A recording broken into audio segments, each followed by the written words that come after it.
Living in Delhi NCR is a big challenge.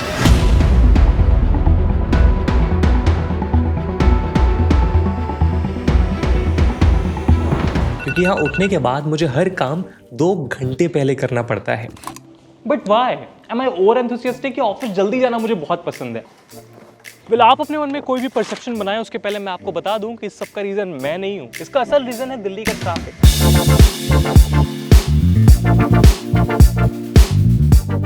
Which is choking Delhi and me. भैया OTP लिखना 2244। क्योंकि उसकी वजह से हर साल करोड़ों लोगों का प्रीशियस टाइम खराब होता है और उसमें से एक मैं भी हूँ। ऑफिस में इंडियन वर्क कल्चर मुझे एक्सप्लॉइट करता है और ऑफिस से आते समय दिल्ली का ट्रैफिक। दिन शुरू तो सुबह होता है पर रात बचती ही नहीं।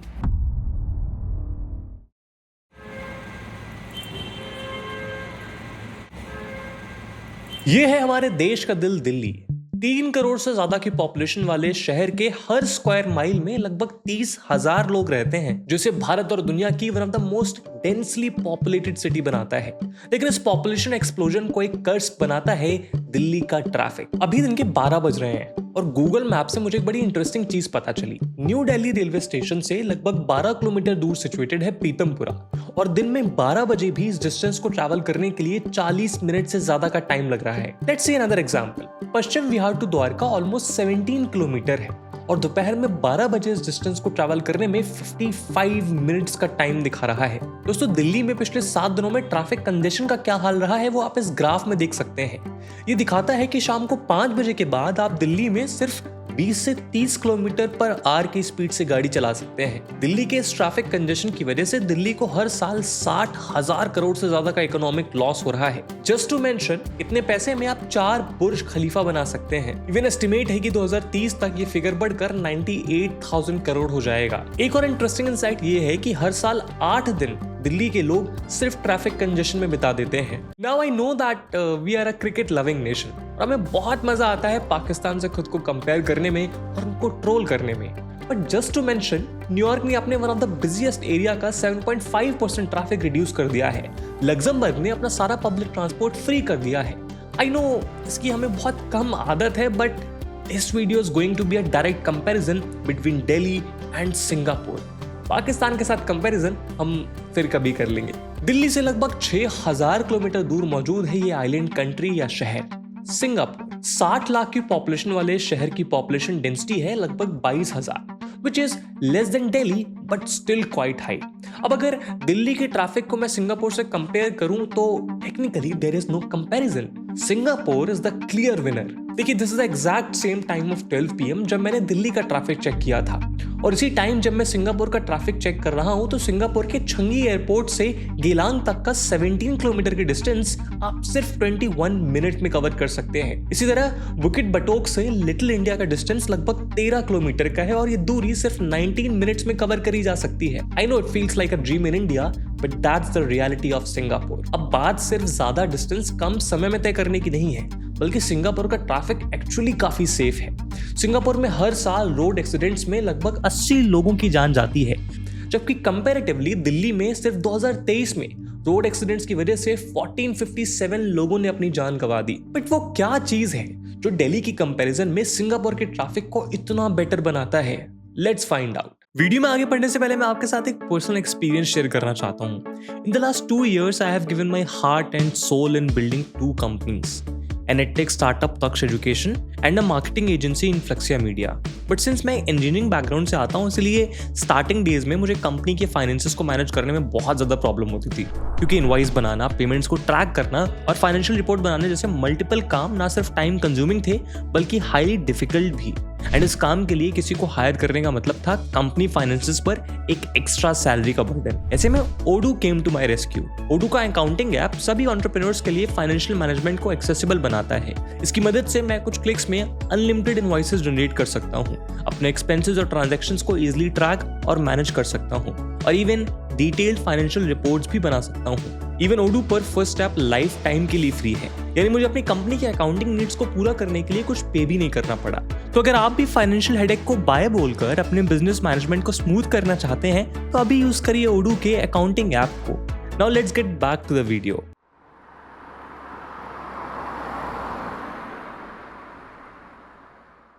दोस्तों दिल्ली और सिंगापुर के ट्रैफिक में जो सबसे वास्ट डिफरेंस दिखता है वो है प्राइवेट व्हीकल्स और पब्लिक ट्रांसपोर्ट की प्रेजेंस में। अब दिल्ली में एक तरफ तो दिल्ली मेट्रो और डीटीसी बसेस में पब्लिक ट्रांसपोर्ट का अच्छा खासा पेनिट्रेशन है जिसे हर रोज लाखों लोग यूज करते हैं। लेटेस्ट फिगर के अकॉर्डिंग दिल्ली मेट्रो को हर रोज लगभग 46 लाख से ज्यादा लोग इस्तेमाल करते हैं। वहीं दूसरी तरफ डीटीसी बसेस को हर रोज इस्तेमाल करने वाले लोगों का नंबर है 25 lakh. But the shocking fact is कि जहां एक तरफ दिल्ली में पॉपुलेशन एक्सपोनेंशियली इंक्रीज हो रही है और इसीलिए मेट्रो और बसेस का नंबर भी बढ़ाया गया है, लेकिन पब्लिक ट्रांसपोर्ट को यूज करने वाले लोगों का नंबर डिक्रीज हो रहा है। एक रिपोर्ट के अकॉर्डिंग डीटीसी बसेस में हर रोज सफर करने वाले पैसेंजर्स का नंबर लगभग 29,80,000 से रिड्यूस होकर 15,60,000 हो गया है। तो वहीं क्लस्टर बसेस में अब 11,60,000 की जगह 9,80,000 लोग ही जा रहे हैं। यानी कंबाइंड फिगर देखें तो बसेस में ट्रैवल करने वाले लोग 39% रिड्यूस हो गए हैं। इसी तरह मेट्रो में ट्रैवल करने वाले लोगों के नंबर में भी एक ड्रॉप आया है। अब दिल्ली के कंपैरिजन में जब हम सिंगापुर को देखते हैं तो वहां पब्लिक ट्रांसपोर्ट का एडॉप्शन बढ़ रहा है। सिंगापुर में पब्लिक ट्रांसपोर्ट की बैकबोन है एमआरटी और एलआरटी यानी मास रैपिड ट्रांजिट और लाइट रेल ट्रांजिट। 2024 में हर रोज लगभग 34 लाख एमआरटी राइड्स की गई जो 2023 के मुकाबले 5.2% ज्यादा है। इसी तरह 2024 में एलआरटी में हर रोज 2,10,000 लोगों ने ट्रैवल किया जो 2023 के कंपैरिजन में 4% ज्यादा है। ओवरऑल बस और ट्रेन राइड्स को अगर कंबाइन कर दिया जाए तो 2024 में हर दिन 74 लाख से ज्यादा राइड्स हुई जो सिंगापुर की टोटल पॉपुलेशन से भी ज्यादा है। अब सवाल यह है कि कॉन्ट्रास्टिंग डिफरेंस एग्जिस्ट क्यों करता है? The answer is psychology of people and government policies. देखिए लॉजिकली उस शहर के पास ज्यादा प्राइवेट व्हीकल्स होने चाहिए जिसकी पर कैपिटा इनकम ज्यादा है। दिल्ली की पर कैपिटा इनकम है 4,61,000 रुपीज और ये इंडिया की one of the richest city है।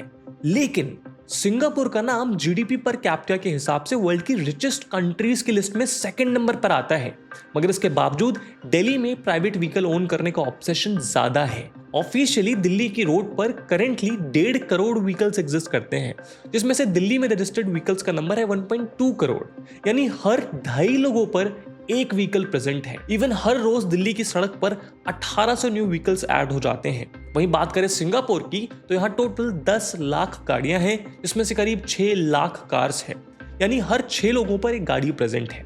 ऑल्सो एक डेटा बताता है कि 19.4% हाउस होल्ड के पास अपनी खुद की गाड़ी है, लेकिन सिंगापुर में ये नंबर डिक्लाइन होकर 11% पर आ जाता है। मगर क्यों? रीजन है दिल्ली में प्राइवेट व्हीकल्स रखने का ऑब्सेशन और ईज। व्हीकल ना दिल्ली में एक स्टेटस सिंबल है और इसलिए हर इंसान अपनी खुद की गाड़ी का मालिक बनना चाहता है। इसके साथ जीरो डाउन पेमेंट, लो इंटरेस्ट रेट्स और क्विक लोन जैसी फैसिलिटीज ने कार खरीदना और ज्यादा आसान बना दिया है। इसकी वजह से अब वो लोग भी कार परचेस कर सकते हैं जो शायद नॉर्मल सर्कमस्टेंसेस में कार अफोर्ड नहीं कर पाते। इससे दिल्ली की सड़कों पर व्हीकल्स की भरमार हो गई है। लेकिन सिंगापुर गवर्नमेंट की पॉलिसीज के चलते सिंगापुर में कार खरीदना और उसे ओन करना काफी कॉस्टली अफेयर बन जाता है। एग्जाम्पल के लिए सिंगापुर में ट्रैफिक कंजेशन को रिड्यूस करने के लिए गवर्नमेंट ने 1990 में एक सर्टिफिकेट ऑफ एंटाइटलमेंट को इंट्रोड्यूस किया था। मतलब अगर आपको कार खरीदनी है तो ये सर्टिफिकेट होना जरूरी है जिसे एक ऑक्शन के जरिए सेल किया जाता है और उसे लेने के बाद 10 साल के लिए कार ओनर बन सकते हैं। बट गेस करिए कि सर्टिफिकेट का प्राइस क्या होगा। मैं आपको 3 सेकेंड्स देता हूं। इस सर्टिफिकेट का एवरेज प्राइस 64 लाख रुपीस से भी ज्यादा है। एंड जस्ट टू मेंशन ये कार का प्राइस नहीं है, ये सिर्फ कार ओन करने के लिए रिक्वायर्ड एक सर्टिफिकेट का प्राइस है।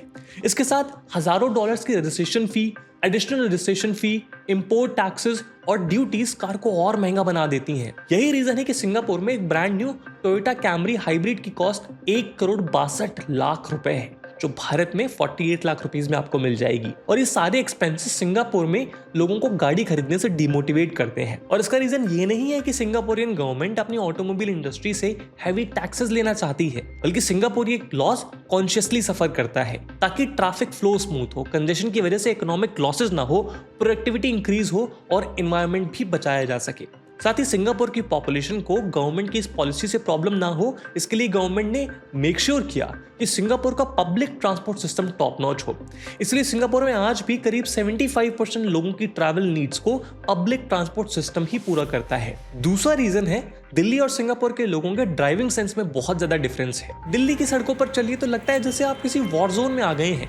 हर कोई अपनी मर्जी का मालिक है, हर कोई अपनी कार को रॉकेट की तरह उड़ाना चाहता है और ये सिचुएशन डेंजरस और फ्रस्ट्रेटिंग दोनों है। ट्रैफिक सिग्नल्स को लोग सजेशन की तरह ट्रीट करते हैं। लाल बत्ती का मतलब रुको, देखो, अगर कोई ट्रैफिक पुलिस नहीं है तो चले जाओ। लेन चेंजिंग ऐसे होती है जैसे रोड पर ही स्टंट्स कर रहे हो, लेफ्ट राइट बिना इंडिकेटर्स दिए। और ये एग्रेसिव बिहेवियर का रीजन है कि हर इंसान को लगता है कि उसका टाइम सबसे वैल्यूएबल है, चाहे 5 मिनट बचाने के लिए उसको 50 लोगों की जान खतरे में डालनी पड़े। दूसरा रीजन है रूल्स के प्रति रिस्पेक्ट की कमी।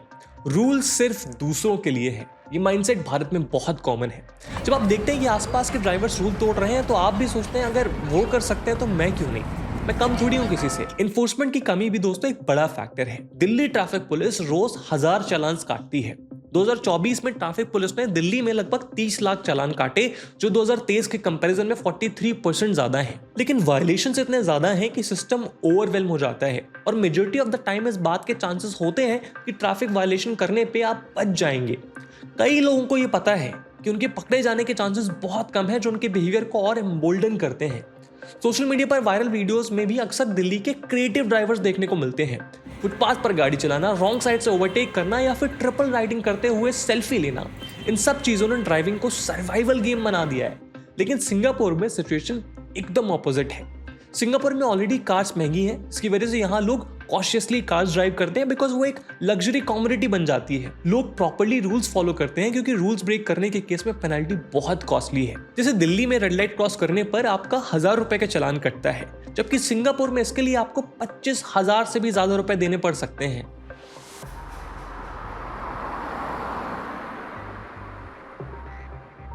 दोस्तों, किसी भी शहर के ट्रैफिक को आप शुरुआत से ही कंट्रोल में रख सकते हैं अगर उसे बेटर डिजाइन किया गया हो। और सिंगापुर ने इस दिशा में 1965 में मलेशिया से इंडिपेंडेंट होने के बाद ही कुछ मेजर स्टेप्स लिए थे। और इसीलिए जब हम सिंगापुर को टॉप से देखते हैं तो हमें एक बेहद ऑर्गेनाइज्ड शहर देखने को मिलता है। स्ट्रीट्स 90 डिग्री पर एक दूसरे को कट करती हैं, जिससे ट्रैफिक फ्लो स्मूथ हो जाता है। रेसिडेंशियल, कमर्शियल और रिक्रिएशनल स्पेसेस को प्रॉपर जोन्स बनाकर डेवलप किया गया है ताकि ये रीजन्स एक दूसरे के साथ ओवरलैप ना करें। साथ ही एनवायरनमेंट को क्लीन और ग्रीन रखने के लिए ग्रीन स्पेसेस और अर्बन फॉरेस्ट को भी इंक्लूड किया गया है। दूसरी तरफ है हमारा दिल्ली, जिसके मेजॉरिटी एरियाज कुछ इस तरह बेतरकीब तरीके से डेवलप हुए हैं। यहाँ रोड्स को प्लान करके डेवलप नहीं किया गया, बल्कि हिस्टोरिकली जो रूट्स फॉलो होते हैं उन्हें ही रोड बना दिया गया। ऊपर से अनऑथोराइज्ड कॉलोनीज और लैक ऑफ हाउसिंग ने कंजेशन प्रॉब्लम को और भी ज्यादा बढ़ा दिया है। सिंगापुर ने शहर को ऑर्गेनाइज बनाने के लिए कुछ और स्टेप्स लिए, जैसे पब्लिक हाउसिंग प्रोग्राम, जो सिंगापुर का सबसे इंप्रेसिव फीचर है। सिंगापुर के लाखों लोगों को अफोर्डेबल हाउसिंग देने के लिए गवर्नमेंट ने वेल डिजाइन और conveniently located public housing unit बनाई। ये एक बहुत बड़ा रीजन है कि सिंगापुर में होमलेस लोगों का नंबर बहुत कम है, जिसकी वजह से न सिर्फ सिंगापुर की रोड्स में ट्रैफिक कंडीशन रिड्यूस होती है, बल्कि सिटीजन्स का लिविंग स्टैंडर्ड भी इंप्रूव होता है। लेकिन वहीं दिल्ली में 2 से 2.5 लाख लोग होमलेस हैं, जो कई बार सड़क किनारे फुटपाथ पर ही अपना घर बना लेते हैं। इससे फुटपाथ ब्लॉक हो जाते हैं, लोगों को सड़क पर वॉक करना पड़ता है और ट्रैफिक स्लो हो जाता है। इसके साथ ही सिंगापुर गवर्नमेंट ने ट्रांसपोर्टेशन के लिए इंफ्रास्ट्रक्चर पर बहुत ज्यादा पैसे खर्च किए हैं और मेट्रो ट्रैक्स, बसेस के लिए रोड्स, हॉल्ट्स, सब कुछ डेवलप किया। दोस्तों, भारत और सिंगापुर में जो इंफ्रास्ट्रक्चर डेवलपमेंट की परिभाषा है ना, वो बहुत अलग है। भारत में हम यूजुअली नंबर ऑफ एक्सप्रेसवेज से भारत के ट्रांसपोर्ट डेवलपमेंट को रिलेट करते हैं, जबकि सिंगापुर में इंफ्रास्ट्रक्चर डेवलपमेंट का मतलब होता है point two point commute problem को सॉल्व करना। अब जैसे कि दिल्ली में अगर आपको पॉइंट ए से पॉइंट बी तक ट्रैवल करना है एंड इवन तो आप मेट्रो यूज करने वाले हैं, फिर भी मेट्रो स्टेशन तक जाने के लिए आपको कैब या ऑटो का यूज करना पड़ता है एंड चाह कर भी आप प्राइवेट व्हीकल्स का इस्तेमाल करना बंद नहीं कर पाते। लेकिन सिंगापुर में अगर आपको पॉइंट ए से पॉइंट बी तक ट्रैवल करना है तो आप अपने घर से शेल्टर्ड वॉकवेज का यूज करके मेट्रो या बस स्टैंड तक जा सकते हैं और फिर वहां से पब्लिक ट्रांसपोर्ट का यूज करके अपने डेस्टिनेशन पहुंच सकते हैं। इसी कन्वीनियंस के चलते आज भी 70% लोग वॉक के जरिए ही सिंगापुर में पब्लिक ट्रांसपोर्ट तक पहुंचते हैं। लेकिन इसके कंपैरिजन में दिल्ली में कभी इस तरह का इंफ्रास्ट्रक्चर डेवलप हो ही नहीं पाया। इसका मेन रीजन था दिल्ली में लिमिटेड स्पेस की अवेलेबिलिटी। असल में दिल्ली जब स्टैब्लिश हुआ था उस समय ये बहुत छोटे से रीजन में कॉन्सेंट्रेटेड था। फिर धीरे धीरे जब पॉपुलेशन बढ़ी तो हर डायरेक्शन में अनकंट्रोल तरीके से सिटी एक्सपैंड होती रही, जिसके पीछे कोई प्रॉपर प्लानिंग नहीं थी और गवर्नमेंट के कुछ गलत डिसीजंस भी इसके लिए रिस्पॉन्सिबल थे। जैसे कि 1976 अर्बन लैंड सीलिंग एक्ट, जिसका उद्देश्य था कि भारत के शहरों में लैंड के इक्विटेबल डिस्ट्रीब्यूशन को प्रमोट किया जाए, क्योंकि अगर किसी पर्सन, एंटिटी या कॉर्पोरेट कंपनी के पास बहुत पैसा है तो वो किसी भी अर्बन एरिया की बहुत सारी जगह पर अकेले कब्जा कर सकता है और लैंड मोनोपोली क्रिएट कर सकता है। साथ ही इसके बाद वो लैंड को स्कार्स बनाकर उसकी डिमांड को भी कंट्रोल कर सकता है। लेकिन इसकी वजह से हुआ ये कि दिल्ली के अर्बन एरियाज में प्राइवेट प्लेयर्स की एंट्री इम्पॉसिबल हो गई और यही रीजन है कि मेन दिल्ली शहर में आपको लार्ज टाउनशिप, आईटी पार्क या फिर वेल प्लान्ड कमर्शियल स्पेसेस और वर्ल्ड क्लास फैसिलिटीज देखने को नहीं मिलती। और जिस लैंड पर ये सब कुछ डेवलप किया जा सकता था वो स्पेसेस खाली बंजर जमीन बनकर रह गए। एक और प्रॉब्लम है दोस्तों कि भारत के दूसरे शहरों की तरह दिल्ली का डेवलपमेंट भी हॉरिजॉन्टली होता है, जबकि दुनिया की ऑलमोस्ट हर बड़ी कैपिटल सिटी जहां पॉपुलेशन एक्सप्लोजन हुआ है वहां सिटी का डेवलपमेंट वर्टिकली किया गया है। वर्टिकल डेवलपमेंट के लिए फ्लोर स्पेस इंडेक्स नाम का एक फॉर्मूला यूज किया जाता है, जिससे ये पता चलता है कि एक बिल्डिंग में कितना फ्लोर एरिया बनाया जा सकता है। अब मान लीजिए कि फ्लोर स्पेस इंडेक्स है 10 तो वहां 10 फ्लोर बनाए जा सकते हैं, लेकिन दिल्ली का फ्लोर स्पेस इंडेक्स है सिर्फ 3.5। इसके कंपैरिजन में सिंगापुर का फ्लोर स्पेस इंडेक्स है 25, जिसकी वजह से वर्टिकली यहाँ ऊंची ऊंची बिल्डिंग बनती है। इसमें ना सिर्फ ज्यादा लोग अकोमोडेट हो पाते हैं बल्कि स्पेस भी सेफ होता है। एक और रीजन है कमर्शियल और रेसिडेंशियल स्पेसेस में क्लियर डिस्टिंक्शन का ना होना। दिल्ली में ऐसी बहुत सारी लोकेलिटी है जहां पर शेयर्ड कमर्शियल और रेसिडेंशियल स्पेसेस हैं, लेकिन इसकी वजह से भी काफी बड़ी प्रॉब्लम खड़ी होती है। जो कमर्शियल मूवमेंट्स होती हैं वो रोड इंफ्रास्ट्रक्चर पर बहुत ज्यादा प्रेशर डालती हैं और अल्टीमेटली सफर करती है यहाँ की रेसिडेंशियल स्पेसेस में रहने वाली जनता। दूसरी तरफ सिंगापुर में इसका क्लियर डिस्टिंक्शन एग्जिस्ट करता है, जिसकी वजह से ट्रैफिक कंजेशन नहीं होता। ये कुछ रीजंस हैं जिनकी वजह से दिल्ली में चांदनी चौक से लेकर ओल्ड दिल्ली और करोल बाग जैसे बहुत से एरियाज बेहद कंजेस्टेड होते हैं। इसीलिए इकोनॉमिक्स इंटेलिजेंस यूनिट की 2023 ग्लोबल लायबिलिटी इंडेक्स रिपोर्ट के अकॉर्डिंग दिल्ली 173 सिटीज में से 141 नंबर पर आता है, जबकि सिंगापुर ग्लोबली 26 पोजीशन पर है। वहीं एशियन लोगों के लिए ये नंबर 1 लिविंग स्पेस है।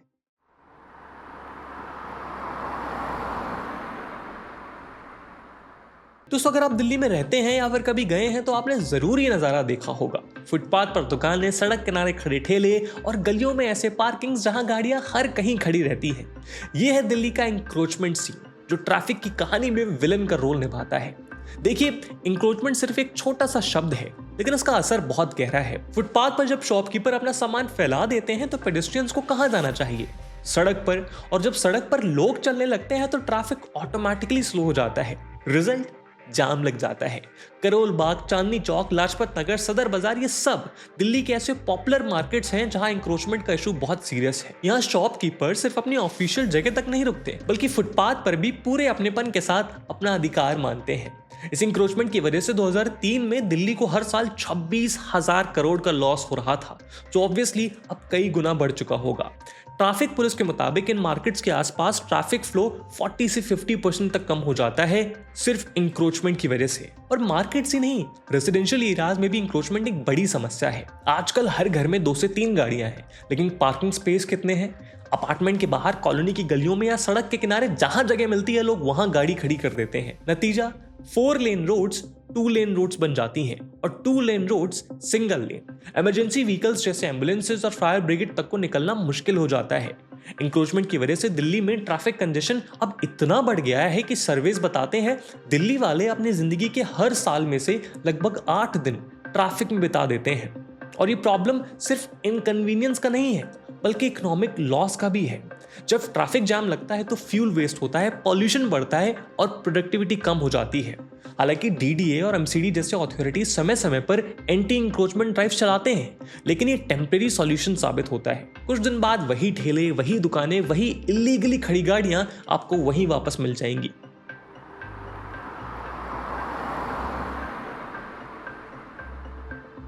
सिंगापुर और दिल्ली के बीच ट्रैफिक का कंपैरिजन करें तो लगता है जैसे 2 अलग अलग प्लैनेट्स हैं। पर यह सवाल पूछा जाना बहुत जरूरी है कि क्या दिल्ली सिंगापुर जैसा सिस्टम अडॉप्ट करके अपनी ट्रैफिक सिचुएशन को बेहतर बना सकता है? मेरे अकॉर्डिंग करंटली दिल्ली की सबसे बड़ी जरूरत है कुछ ऐसे रेगुलेशंस जो दिल्ली में कार परचेज करना थोड़ा मुश्किल बनाए। अब हो सकता है आप मुझसे कहें कि आदर्श, ये कैसा सॉल्यूशन है? ऑटोमोबाइल इंडस्ट्री गिर जाएगी, सारे स्टॉक प्राइसेस गिर जाएंगे, गवर्नमेंट को हैवी लॉसेस होंगे।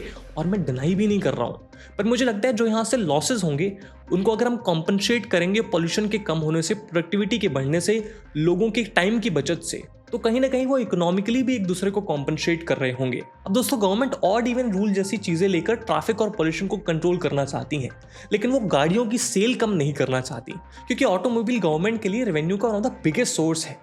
पर अगर दिल्ली को सेव करना है तो इस शहर को भी सर्टिफिकेट ऑफ एंटाइटलमेंट जैसी पहल की जरूरत है। लेकिन उसके पहले दिल्ली में पब्लिक ट्रांसपोर्ट सिस्टम को बेहतर करना होगा, ताकि लोग अपनी गाड़ियां छोड़कर पब्लिक ट्रांसपोर्ट को कॉन्शियसली भी अडॉप्ट करें। जैसे कि बस और मेट्रो ट्रैवल को और भी ज्यादा सब्सिडाइज किया जा सकता है, ताकि लोग पैसे सेव करने के लिए इसे यूज करें। दूसरा, मेरा मानना है कि दिल्ली की अर्बन प्लानिंग में बहुत ज्यादा स्कोप है। ऑलरेडी दिल्ली के एक्सपेंशन को हैंडल करने के लिए नोएडा और गुड़गांव जैसे शहर प्लान किए जा चुके हैं, लेकिन दिल्ली की खुद की अर्बन प्लानिंग को भी ओवरहॉल की जरूरत है, जिसमें फ्लोर स्पेस इंडेक्स जैसे लॉस को इंप्रूव किया जाना चाहिए और हॉरिजॉन्टल की जगह वर्टिकल डेवलपमेंट पर फोकस किया जाना चाहिए। तीसरा और मोस्ट इंपॉर्टेंट, सिविक सेंस और ड्राइविंग सेंस। ये दो ऐसे बिहेवियरल चेंजेस हैं जो भारत के ट्रैफिक को सिस्टमैटिक तरीके से चेंज कर सकते हैं। दोस्तों, मुझे लगता है कि दिल्ली और भारत को जितनी ज्यादा जरूरत गवर्नमेंट पॉलिसी शिफ्ट की है, उतनी ही ज्यादा जरूरत हमें मेंटालिटी शिफ्ट की भी है। क्योंकि मुझे लगता है कि किसी भी देश की गवर्नमेंट या उसकी पॉलिसीज उस देश को बेहतर जरूर कर सकती हैं, पर किसी भी देश के जो लोग होते हैं ना, वो उसकी आधारशिला होते हैं। और जब तक आधारशिला में बदलाव नहीं आएगा, किसी भी देश की ओरिजिन प्रॉब्लम्स को सॉल्व करना ऑलमोस्ट इम्पॉसिबल है। इस मुद्दे पे आपका क्या सोचना है, आपके क्या ओपिनियंस और सजेशंस हैं, जरूर बताइएगा। भारत की ट्रैफिक सिचुएशन को और कैसे बेहतर किया जा सकता है, जरूर बताइएगा। आई होप आपको वीडियो पसंद आई होगी, और अगर पसंद आई है तो अपने दोस्त, रिश्तेदारों, भाई बहनों तक जरूर पहुंचाइएगा। मैं मिलूंगा आपसे अगली वीडियो में, तब तक के लिए जय हिंद, जय भारत।